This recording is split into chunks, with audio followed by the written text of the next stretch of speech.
කම්පැනියෙන් කිව්වේ. ඒ බදන්න හේතුව කරන්ට් එක නිකන් ඔටෝ දුවලා කියන්නේ මේ අපි අවදානයක් නැති හින්දා ඒක. ඔව්. නේද? අවදානයක් කියන සමහර වෙලාවට දාලා තියෙන වෙලාවට කරන්ට් එක යනවා. එතකොට අමතක වෙනවා. අමතක වෙනවා නේ. තමයි ප්‍රශ්නේ. ඒතර මෝටරේ යරන්න වතුර අනිවාර්යයෙන්ම ඉන්කම් මෝටරේ තියෙන්න ඕනේ නේද? මේ මෝටරේ. බස්සන මෝටර වල නේද? ඔව්. ඈ? බස්සන මෝටරේ වතුර අනිවාර්යෙන් තියෙන්න ඕනේ. මේ මෝටරේ වතුරෙන් තමයි ඒක කූල් වෙන්නේ. කූල් කරන්නේ නේද? ඔව්. අර අනිත් මෝටර වල නම් ෆෑන් එක තියෙනවනේ. ෆෑන් එක තියෙනවා. ෆෑන් එක හරහා කූල් වෙනවා. දැන් බස්සන්නේ මල්ලි පස්වෙනි එක නේද? පස්වෙනි බටේ. පස්.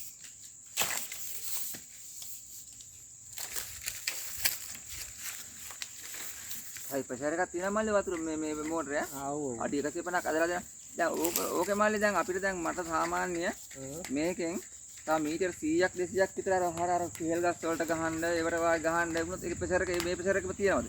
තියෙනවා. කිසිම අවුලක් නැහැ. මෙතනින් විසි කරන ප්‍රෙෂර් එකම තියනවද? තියෙනවා. එහෙම ගැටලුවක් නැහැ නේද? නෑ නෑ. හැබැයි මේ ඉන්කම් මෝටරේ මේ හොඳයි ඕන දෙයකට හොඳයි කියලා මට විශ්වාස කරනවා.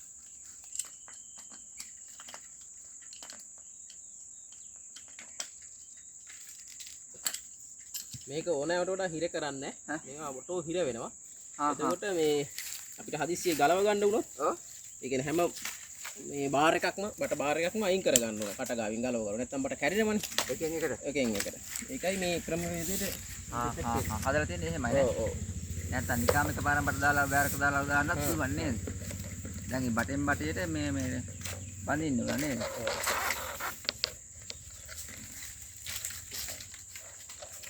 ඒක මම දැන් ඔය කරන්ට් එක දැන් මේකට විතර දානවනේ. ඔව්. මේ වයර් එකේ මේ වයර් එක අවුලක් වෙන්නේ දැන් කරන්ට් එක දැන් මේක මේ දිරලා එහෙම වතුරට නෑ ඉතින් එහෙම අපහසයක් ආවොත් ටක් ගාලා ට්‍රිප් එක ඕෆ් වෙනවා. ඒකට අපි බලන්න ඕන මොකද්ද මේ ප්‍රශ්නේ කියලා. මේ ඩැමේජ් එකක් වුණොත් ඒක ට්‍රිප් එක ඕෆ් වෙනවා නේ. ඔව්. හැබැයි ඉතින් මල්ලි මේ වයර් එකක් දැන් අවුරුදු ගාණක් දැන් මේ බින්ද වතුරත් එක්කම තියෙන කිසි අවුලක් වෙලා නැහැ නේද? ඒක හොඳයි. දැනට තාම මොකුත් මේ වයර් වල මොකද්ද? මේක මේ 3 කෝර් වයර් එකක්. 3 කෝර් වයර් එකක් නේ.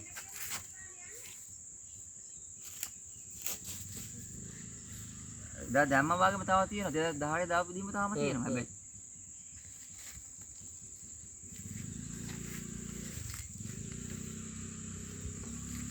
ඒතර මල්ලි මම මේ බොක්ස් එක මම වෙනස් කරා. මේ බොක්ස් එකේ මොකක් හරි මේකේ අර මේකක් හරි එකක් තියෙනවද?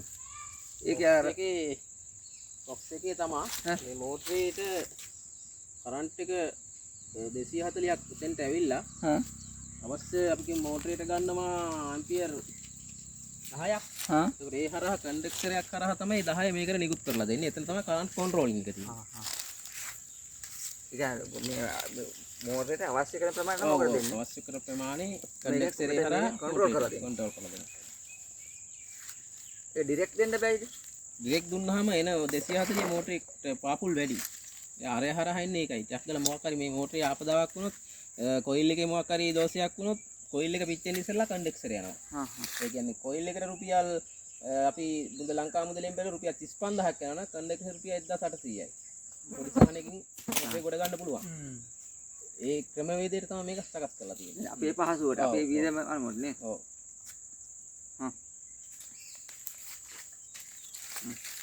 දැන් ඊළඟ දාන බටේ 6 වෙනි බටේ නේ. මල්ලි කිවුල දාව වැඩි කිවුල වැඩිද වතුර? ඒක පාරක් තියෙනවා නිකන් සුපාර් බැඳලා තියෙනවා නේද?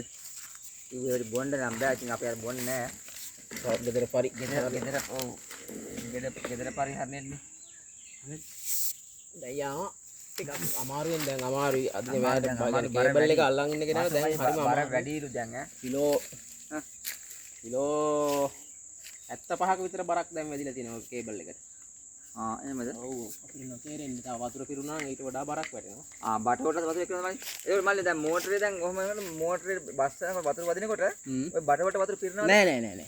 බටවලට පිරෙන්නේ නැහැ. දැන් මේක යන්නේ පොඩි ප්‍රමාණයක් ඇතුලෙන් යන්නේ. යන්න මෙයාට බර වදිනවා කේබල් එකට. අපි දැන් සාමාන්‍ය කිලෝ 10ක් ඉක්මනින් කෙටි දුරකට ගෙනියන්න පුළුවන්. මීටර අපි කියමු සාමාන්‍ය මීටර 3කට විතර මීටර 5කට ගෙනිච්චා කියලා. කිලෝමීටරයක් දුර කර තියන් යන්න බෑනේ. ඒ වගේ මෙයාත් යන්න මේ කේබල් එකට බර වදිනවා. යට යන්න බර. ඒ කියන්නේ අපි මෙහෙන් අල්ලගෙන ඉන්න ප්‍රමාණය වේගය වැඩි වෙනවා යට යන්න. මේ පැත්තේ වතුර ගොඩක් කිව්ලයි බලන්න බඩේ අර බට දැන් උඩ බට යට බට බලන්නකො. අනික මේ දූවිලි කිව්ල වැඩි.